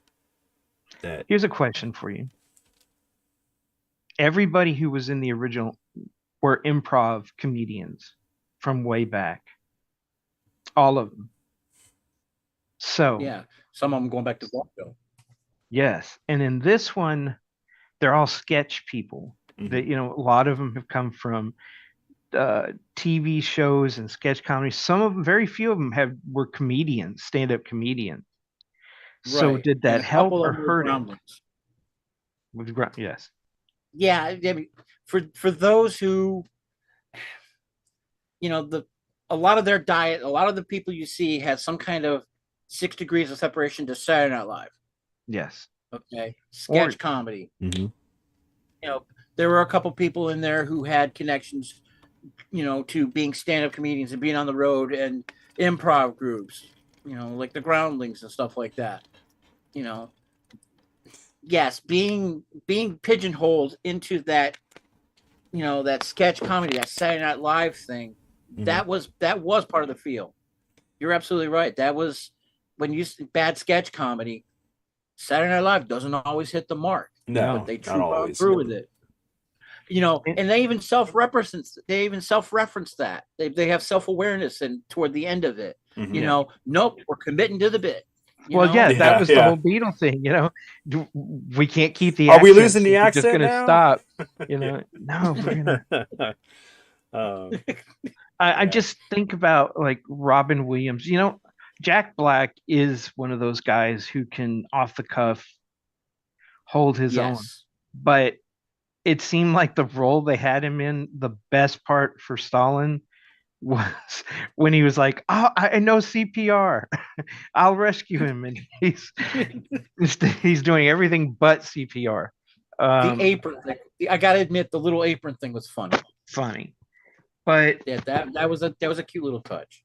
I was like, the rest of these guys wouldn't even be able to hold a stage with someone like Robin Williams. Well, we've lost What's a lot of Billy Crystal or any of those others, Oh yeah, but we've lost a lot of those Billy comedians. Crystal's still around. Mm-hmm. Yeah, he is. Some of them. It makes you wonder how many of those people that are still around that could have done something. The Billy Crystals, the Jim Belushi, yep. Dan Aykroyd. How many of those people were approached? How many of the older guard were approached and decided that they didn't want to, for whatever reason. So yeah, because they could have been a good mix of them, right? Mm-hmm. They could have blended them together. So you have the anchor points and then your new people, which is what always made Saturday Night Live work. Right. I mean, Wanda Sykes technically was the only old guard in that whole bunch. And the whole, yep. Except, and then Johnny Knoxville and the Jackass Bunch. Okay. As far as hierarchy goes, they could have, spread it out a little bit. I mean, did they try and get, say, a Will Ferrell? Did they try and get, I don't know, insert older, like Dana Carvey or David Spade? Did they try and get them? No. Was their price high? I don't know. Yeah, that's the truth. Or they could have been working on movies or some project or something. They couldn't be available for it. Well, we don't know. But it would have been great to see some of those guys. I mean, in the case of David Spade, yeah, I mean, Eddie Murphy. I mean, in some of their cases, yeah, what they're doing. Eddie Murphy. Hey, Eddie Murphy would have been, he could have given you that Gregory Hines vibe. He could just step back into his old roots. Garrett Morris. That would have been fun. I think that if you think about Eddie Murphy, he's kind of lost a bit of his rough edge. And that really showed in Coming to Yeah. America too. And I think that's why that wasn't as funny as it should have been. And again, that goes back to how much control our studio's putting on these people. Oh, we can't do that. We're afraid we're going to offend somebody. I think so. What was David? Yeah, I mean, Di was asking, what was David Spade's last project? I think he's doing podcasting, isn't he? Well, he does have a podcast, but he's him and doing, Dana Carvey are doing the Fly on the Wall podcast. Yeah. And then he was and they're supposedly working on another program. Okay. Because he was doing television. And they were both both hosted for, I think, Kimmel. See, they could have had Kimmel on there. Man, that would have been great. Well, there could have been there could have been a talk show. You could have played up on the whole Geraldo Rivera, that whole Jerry Springer kind of thing with Jesus and stuff. That would have been hilarious. Yes. I mean, you could have. That would have been great. Any of that stuff. I mean, and then but what did they do? They did the Housewives. Gosh, the mini wives of Genghis Khan. I was like, okay. Or what is it, Kong and Khan and me, or and it was like, yeah, it was multi-level, reality TV family things. There were quite a few things going on. It was like, my Sister Wives and Real Housewives of, and things like, there was a lot of it really meshed in there. If you're familiar with any of it, you'll recognize the bits and bobbles of it all. Right. And it was that was a very busy sketch. Yeah. It seemed like they were making, like you guys were saying earlier, they were poking fun at a lot of the entertainment we have today and society. There were some of those jabs that were in there that were pretty good. The whole thing with Genghis Khan, Marco Polo. No, the Marco Polo. It's much better in the we conned you. that was yeah. You got conned. Yeah, and that was a nice little payoff on that. Mm-hmm. I can't remember what show that parodied from, but it was like Pranked or something like that, or something. Punked. It was an MTV thing. Yeah, it was Punked. Punked, yes. So I mean, but still, the guy they got to play Khan was good. Mm-hmm. So, as the audience, was there anything that they thought of that we might be able to comment on? Have you guys watched? I know Randy hasn't, but have you guys watched History of the World Part 2 yet? What are some things that you guys thought about?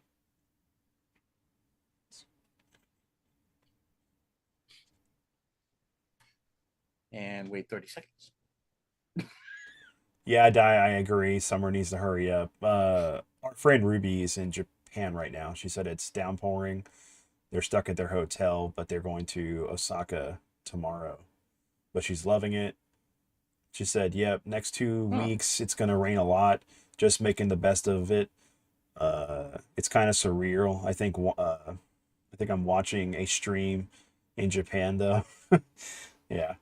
I mean, so ask her if she's going to go to Japan Disney World. I have her pick me up a novelist. I keep hitting everybody up I know that's going to Japan. Would you please just go pick me up the ship? No.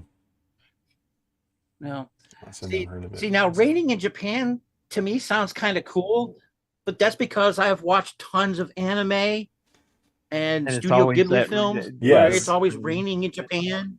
And it's very peaceful looking on the screen, and I want that. But yet, if I'm there in Osaka and it's raining, I'm probably gonna be miserable. Is it their rainy season? I feel her pain. They just came out of their winter. I think they had a long, I don't know. I gotta ask Daniel. I have no clue. Parts of it are Parts of it are having a really. The Koreas are kind of like. Yeah. Yeah. It's their Mason-Dixon line thing. So Ruby, there's the thing my dad's looking for that's in it's only sold in Disney Japan, and it's the Nautilus from 20,000 Leagues Under the Sea that Japan did. Unfortunately, we don't get to go to Tokyo Disney. Yeah, I understand. No, completely No, I'm understand. just joking. I And don't no, please expect anybody to ever do it. don't. But you know what But I would do if I ever went to Japan is I'd get me a glow in the dark suit, like from Scooby Doo, with a skull face in it, and I'd go around and walk around Fukushima and just scare the shit out of people.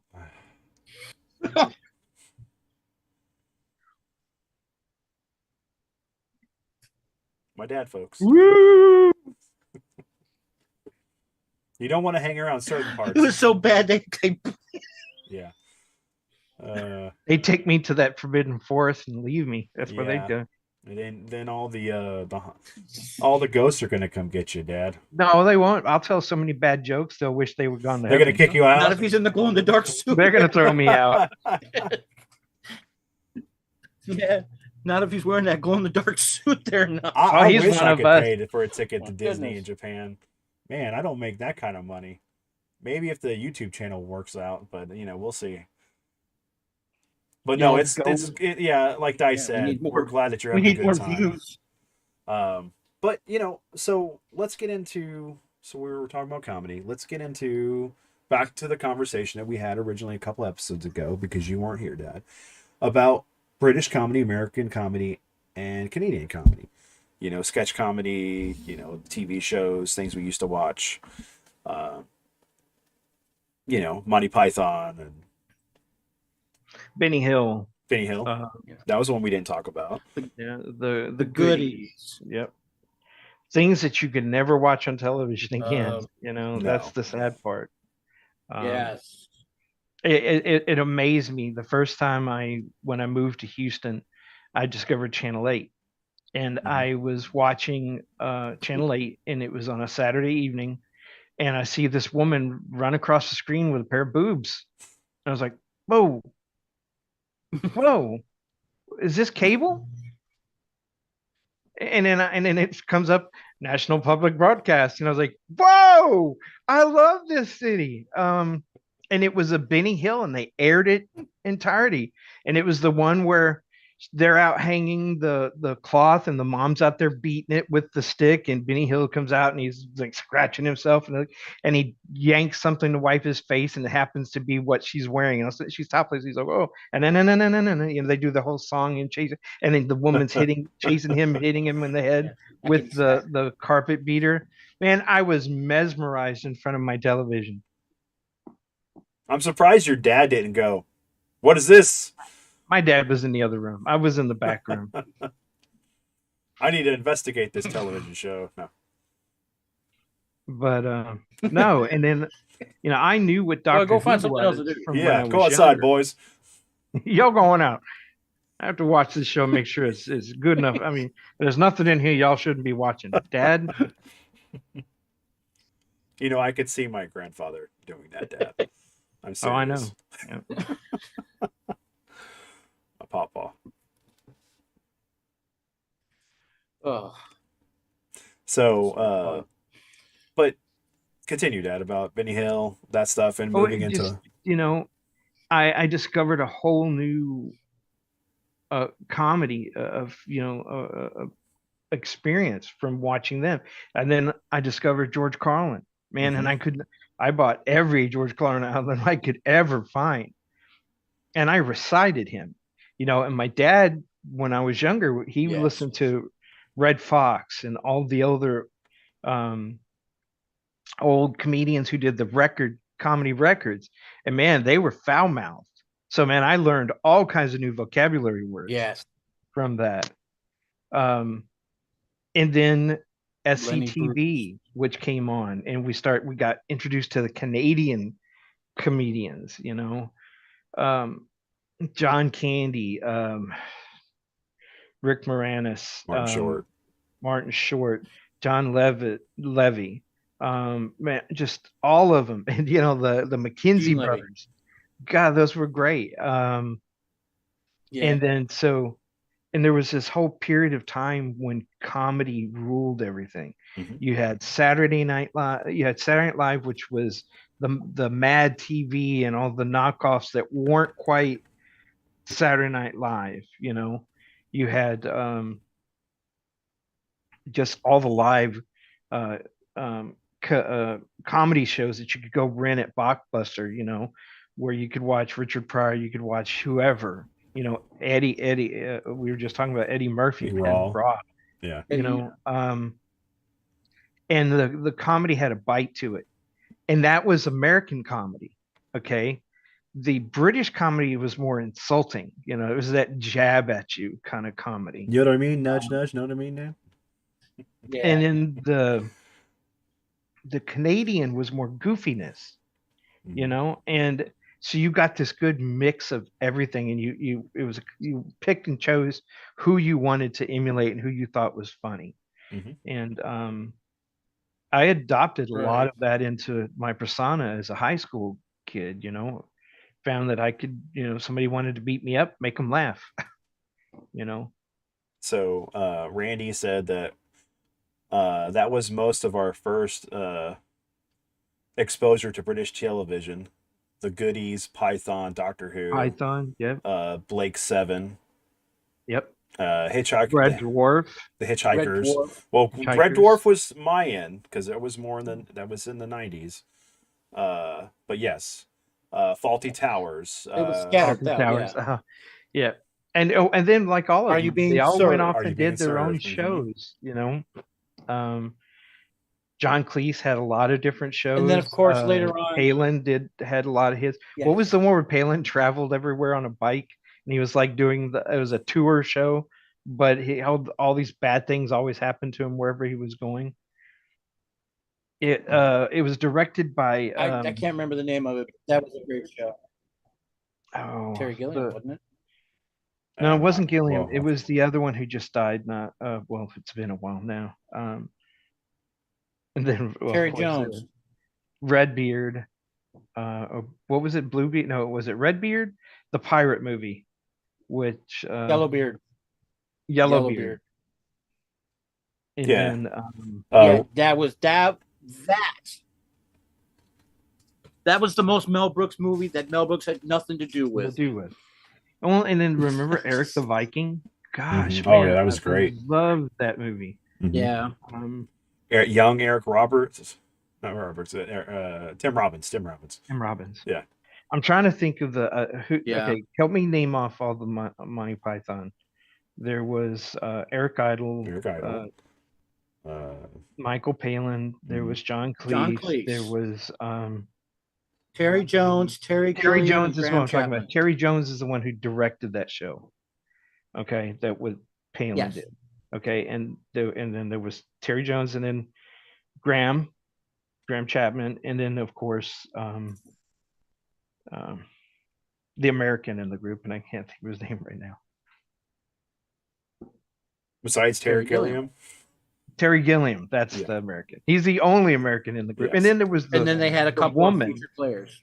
Yes, and that one especially was the one woman who was considered the other Python, but she never got any credit for it. Yeah.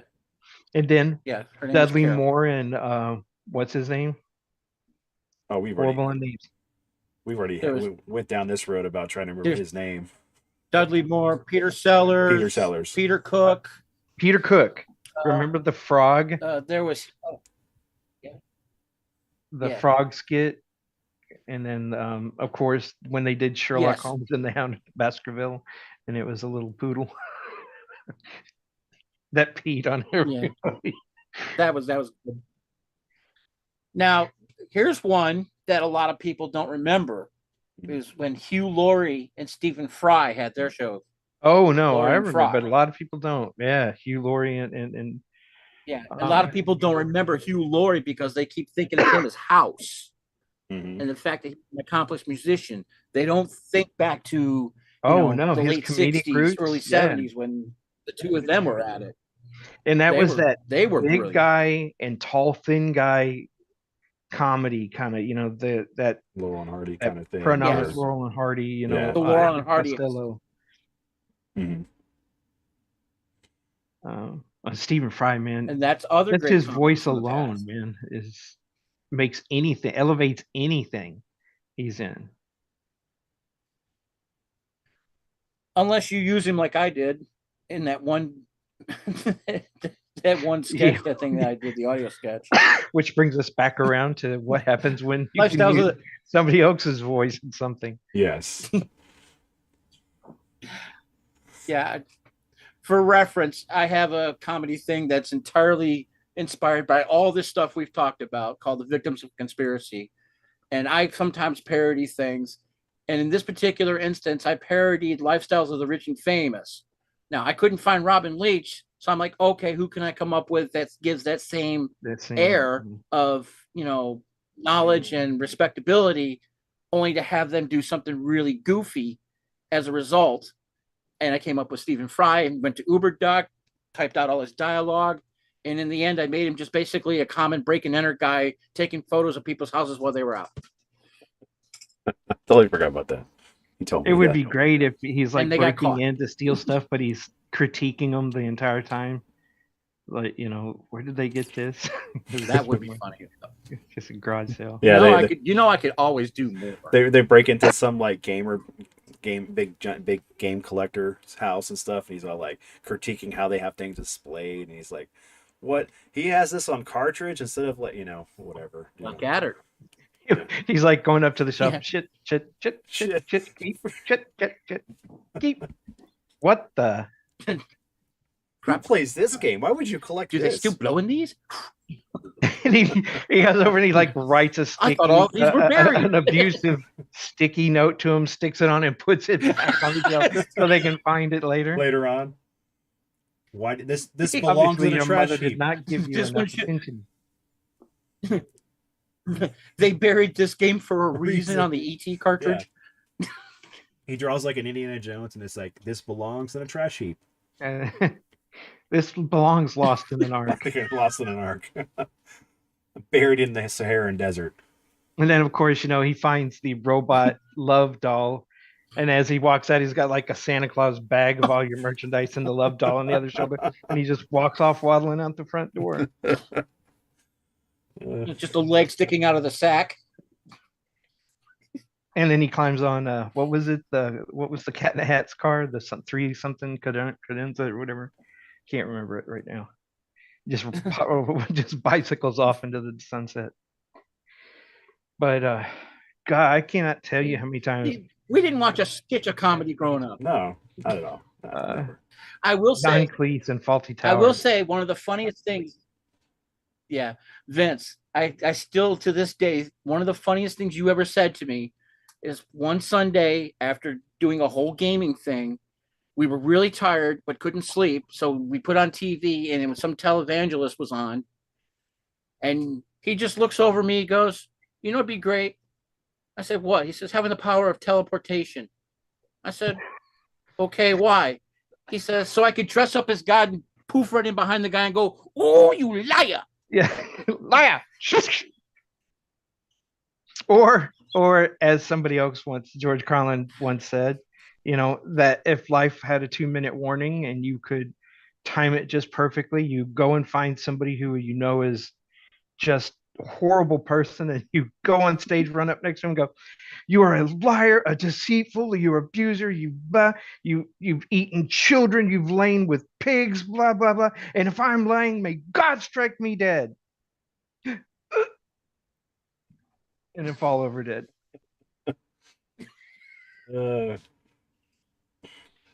This is what I grew up with, folks. The comedy showcase of, my dad, his friend Colin, Randy, Mark, all the people that have been on the podcast, other people. Just insert name of friends that we know, and this is where I get my humor, even though I sound like I'm very serious sometimes. And I'm really reserved now to where I used to be. Everything was fair game for me. Everything was funny. Yeah. Well, you used to make a lot of voices, Dad. Vince, were you living with us? I did. Can't do that anymore with the jaw and everything. But no. Vince, were you living with us on Morley Street when Randy had the little black iron sword? It was like a cast iron. It was sword, like about, wasn't it? It was solid black. Yes, it was. It was a weird, poorly welded cast iron. Yeah, and he would once occasionally come out of the house How about you? And chase the kids around. Basically, I remember that. Or our He comes flying out inappropriateness of the at house with this Halloween. metal Finding sword.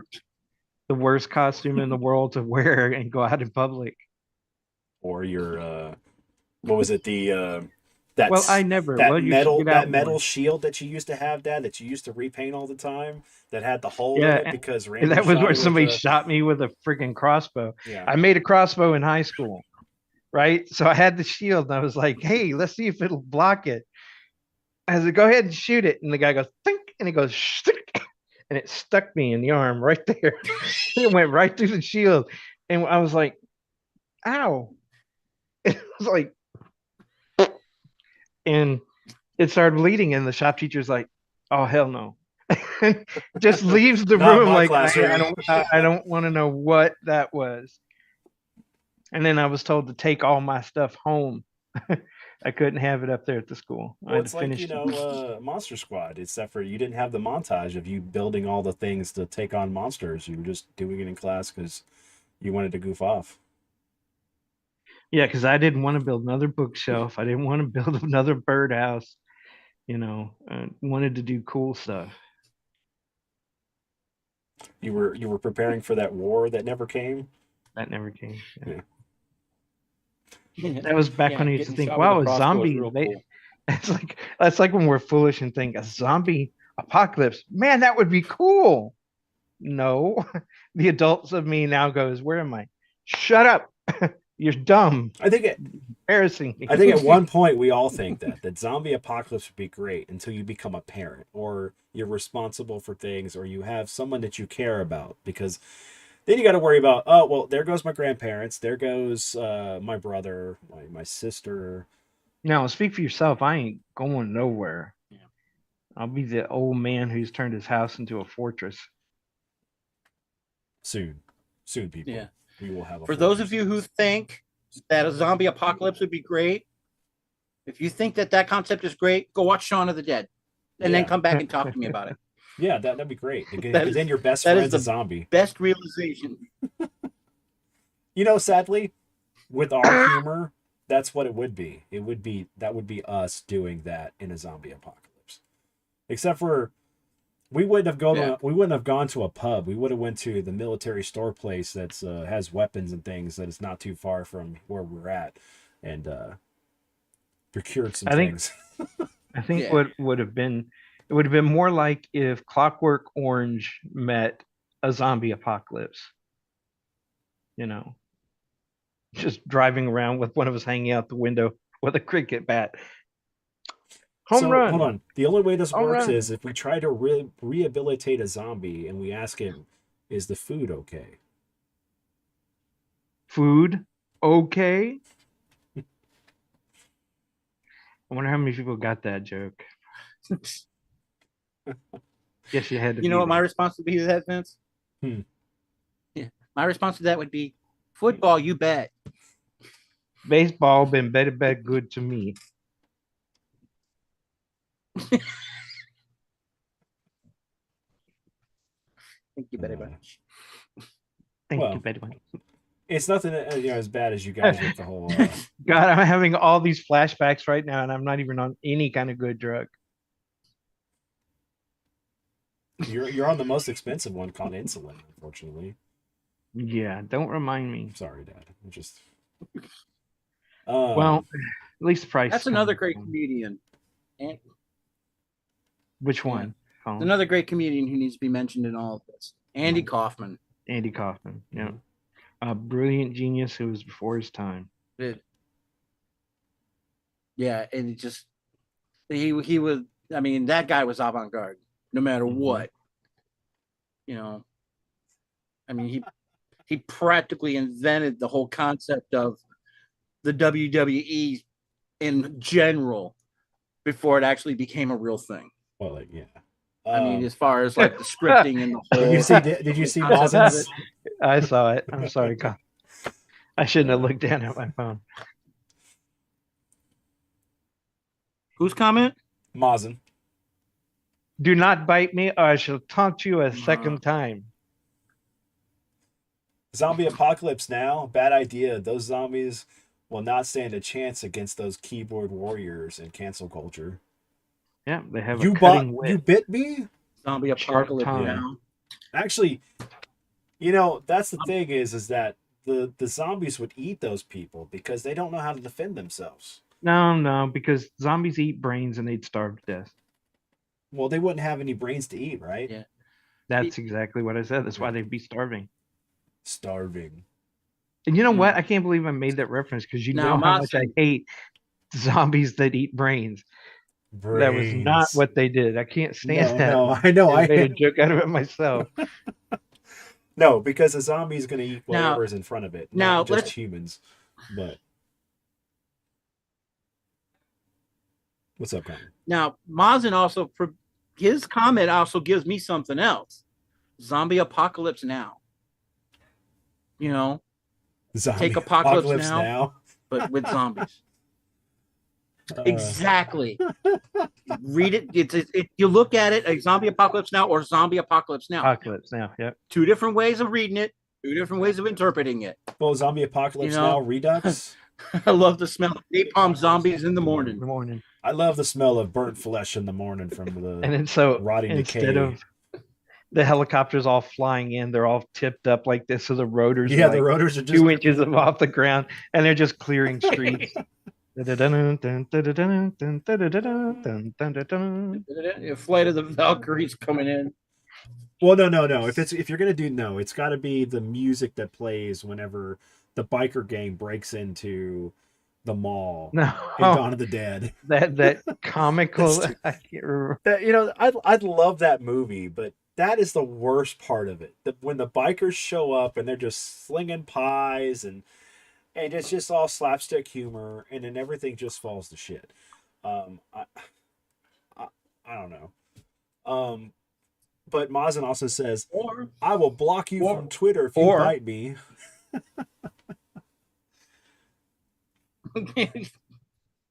Fan censor will be English. Let's go back to the helicopter scene in Zombie Apocalypse now for 1 second. Okay. Let's tie it back into the bigger theme of the evening. Speed it up and use yakety sax. Well, Ben sees it. He sees it. Your brother says that everything needs to be done from Danny Elfman. All the music should be for Danny Elfman, yeah. My brother. Well, Randy. That's Randy Gardner. That's not my brother. Oh, okay. Yep. Yeah. Well, we need to get your brother on here. Yeah, there's a difference between I'm trying. Gardner and Colin. I'm constantly going back and forth with him on it. I'm also trying to get Jim on here, so just get on here and we can. He's another wealth of information. Somebody help me ignite some of the old juice. Get the old juices flowing. The electrons flowing. Do you need a Energon candy? Ba weep, grana weep, nitty bon. Sorry, other Randy. Mini bun. Mini bun. Ba weep, grana weep, nitty bon. This is getting expensive. Yeah. Sorry. So now I just had when you said that, I had the sudden image of Snoop Dogg as an Autobot and Energon was actually Chronic. Well, where did that come from? Yeah, honestly, that would have to be Starscream. He's smoking Mighty Wheatus. We are armed with Mighty Joint. Mighty Joint just glows and it goes, shoots out this plasma beam. Easy Wheatus. A lot of energy. Holy rollers. A lot of energy. Pass it around until all are one. You go that way. You go that way. And I'm just going to walk here in a circle. Walk on here in a circle. It's cycle. That's cycle.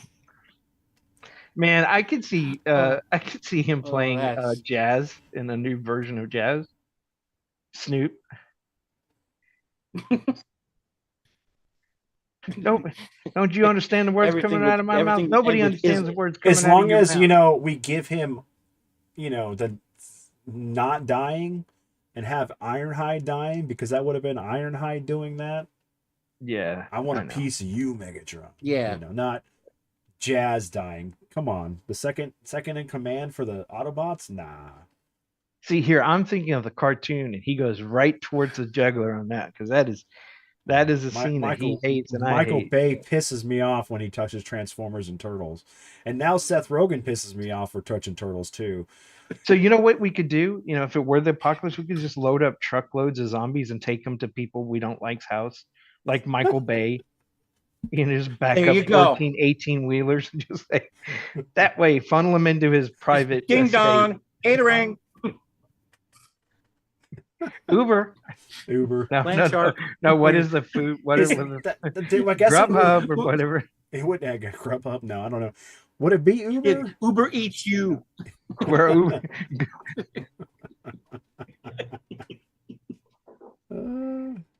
Where we deliver you to the food. We bring the. I guess we can wrap this up real quick and with one last little topic here. Do we want to talk about what's going on with Dave Filoni and what they announced about what direction of Star Wars and how it's I haven't read that, but if you guys want to talk about it, how it's still connecting to 7, 8, 9. They were given no choice. So what they're doing is the best thing they can is to fix what they can and just make the rest of it mesh together. I'd much rather have those guys in charge and trying to make a good product than to put Kennedy and all her little lackeys back in there and let them just ruin it to the point to where it'll take 20 years before nostalgia brings audiences back to it. Oh, hold on. That movie is Land of the Dead that they used weapons in. That's the Twilight of the Dead for George Romero's film. Right. And that was where he was wanting to play up on he'd always played with this thought that the zombies would slowly regain some of their intelligence. And if you watch the second one, Day of the Dead, the whole idea of them returning to the mall was because they had some residual memories of what they were and how they acted. So to him, the natural progression would be that intelligence would slowly return to him. And if you ever read his comic that he helped write, which the zombies there were intelligent zombies and then there were the regular zombies and the ghouls. So they were fighting against each other and then would use each other to fight the humans. And that goes back to all the way to Richard Matheson's I Am Legend, where there were two breeds of vampires and he was the last human and he was really the monster and they weren't. And that's where he was going with that they were more human than the humans were. Yeah, so, and then going back to Star Wars, Randy said that Star Wars is getting sloppy, and I understand that. And the thing is that a lot of that has to do with the fact that now Kennedy's reins are gone. She's fired. Of course, they're still going to have the little celebration here at the end of April or mid-April. I don't remember exactly when Star Wars Celebration is going to be. But it's all we still have to deal with her until after Acolyte is released and then until after Skeleton Crew, because contractually she still has to be involved in those. But after that, we'll see what happens. But they're cutting back on a lot of the projects they were working on. So some of the stuff is being crammed into other series. So like, even though with what's going on in episode 3 of Mandalorian, which we're going to have an episode for that, so stay tuned, guys. We're going to have a breakdown video. We just haven't had a chance to record it. They interject a scene that actually is crucial because it follows Dr. Pushing, and him being reintegrated into Republic society. But then in his something happens to him that causes him to kind of lapse, which sets up things because we know that if Favreau and Filoni are going to introduce the Heir to the Empire trilogy, we know that a clone of Luke is going to be made from his hand from Cloud City, and then on top of that, Sabath is a clone. We don't know how old he is as a clone, but he might have been one of the first Jedi clones that Pushing created. So, and we know Palpatine is yes, and we know that Palpatine's a clone. And so that's and same thing with important. Snoke. Snoke is an And altered, but Snoke is a failed, really technically is a failed clone correct. because that would have been a new body for. Well, he was basically we know that Emperor was using his body as a vessel. It may have a mental capacity, but he was basically using him as an amplifier or a medium to transmit its power. And that goes into what I was saying. If you're watching, they were telling a story that was going to encompass through several series, and all those series are gone now. They've been canceled. So now they're trying to figure out a way to tell that same story while continuing, Mandalorian story. You've got to get elements in that are going to pay off much later. And so the Doctor in this played a big role in Clone War towards the end of it. He is a big person in Bad Batch, the third season of Bad Batch. It explains how we go from what is the planet again? Where they did the clones, where the clones came from. Mount Tantus, or well, that's no, not place, Tantus, where Obi-Wan went. And found Camino. He went to Camino. Yeah. That gets destroyed by the Empire, and all that technology is stolen. Yeah. To help with the Empire's cloning projects, and that is split into two. One is for the Emperor, who knows that his body is so old that he has to be put into a new body, but then finds out that those bodies are inferior, so that he can't use them as a vessel longer. So he's got to keep having new bodies. We also find out that you can't clone somebody who is force sensitive, that you have to cut them off from that. That's where the Silamari come in. Yeah, Silamari. Yep. Or they all go crazy. They become mad. Yeah. It would be like being deaf and all of a sudden hearing sound for the first time and hearing all sound, but having it amplified, over and over in your hearing. It drives them mad. Eventually, they either succumb or, like Jorah Sabath, they learn how to control it. So all of this stuff that I know, like we've talked, David doesn't see a need for it, but it's really got to be there because there's nowhere else to set it up anymore. Right. Mandalorian is the one thing they've got going right now. Right, and which is sad because this definitely would be great in the Rangers of the Republic or the Republic show that they were originally going to try to do that followed Luke, Leia, Han, and then the I mean, there's a lot of things that are going on that they need to do, and sadly, it's we got Mandalorian only having 8 episodes this season. 8 episodes. So having an episode being taken up by that much time is pretty bad. Because we only have 5 episodes left this season. Now, if the episodes are like, anywhere between an hour and a half to 2 hours long, that's a little bit better because that's kind of fills in that formula for what they did with Stranger Things. So they could tell more stuff within the time frame they have, but they only limit it to those 8 episodes.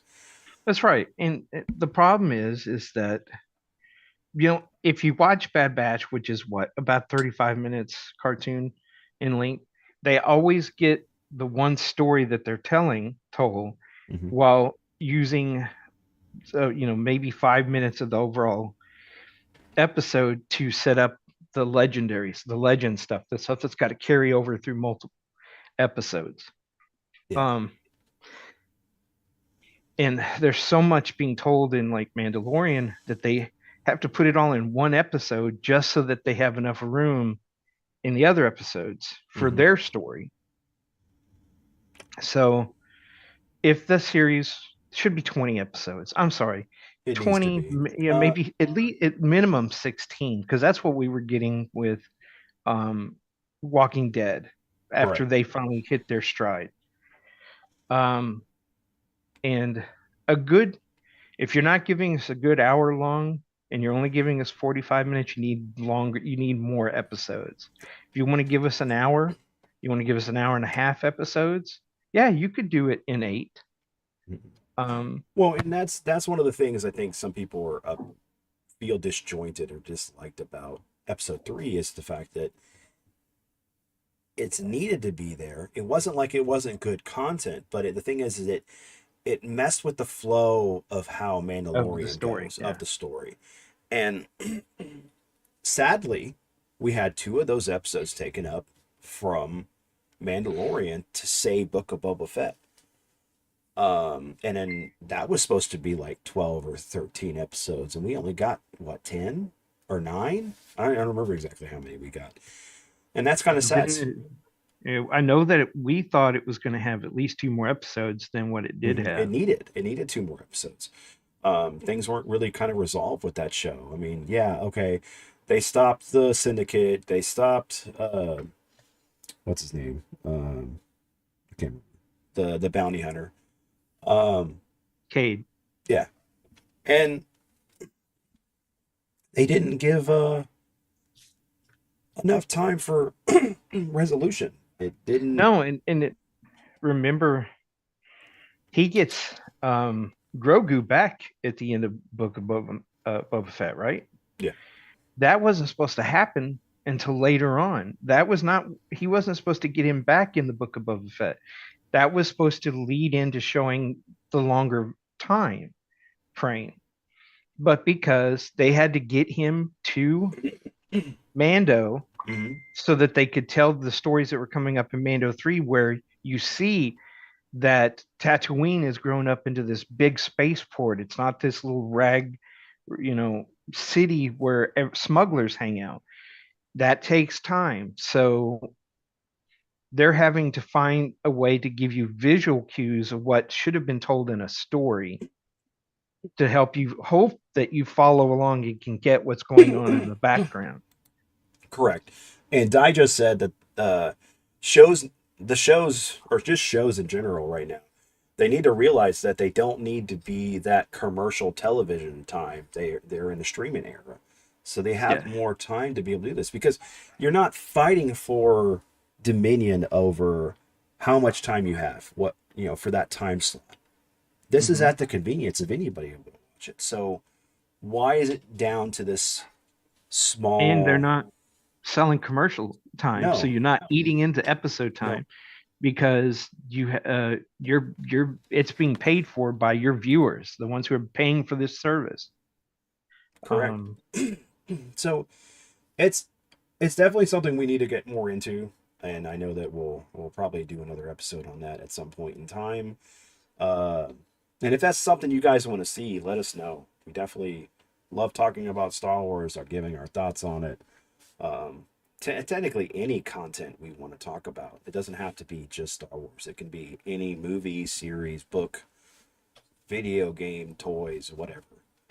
And if we don't know it, we'll do our damnedest to fake that shit. Yeah. We'll pull out the notes, have sticky notes on our screens and everything. All right, this is a point of reference. All right. Yeah, so we know exactly what we're talking about now. But in behind the scenes, we're all going, holy shit. They're buying this stuff. No, not really. Sorry. But we hope you guys enjoyed this episode. Lots of editing. No, there's no going to be edited for this. I'm just going to put this out there. Of course, it's live. It's live, everyone. Live from Vince's living room. It's otherwise Dad Level Podcast. Live from my bedroom, where I just don't have a room to put my computer equipment, with my toys on my wall that you just don't see at the moment. Anyway. Live from my bedroom, where my wife doesn't sleep. I'm joking, son. I'm joking. My wife's sitting on the couch sleeping because I'm sitting in here on the mic. I'm sorry, guys. I'm sorry, sweetie. No. I'm sure. Really hope you guys enjoyed this episode. Like I said, if you want us to talk about a certain topic, please put it down in the comments of this video, or reach out to me on Twitter. Share this out. It helps out the channel grow. And I want to thank the 17+ K subscribers that have joined the channel, or like subbed to the channel, because I know, of course, they're doing it because of the shorts. I haven't done any shorts in a while, I'm gonna do a couple of them here pretty soon, starting next month for a little bit, just to test some stuff out because we just got Amazon affiliation, so I'm gonna try to advertise some things that we talk about so that we guys, if you want, you can purchase it. We just get a kickback. There's no like extra thing. That way I can put some money into the channel. I'd like to be able to have more time to edit and things like that. And being able to have those funds would be great. I'm not asking for anybody to do anything, but it's going to be there for people if they want to click on it. But in the meantime, everyone have a great weekend. Thank you for checking out episode 70, and we will see you guys next time. Merchandising.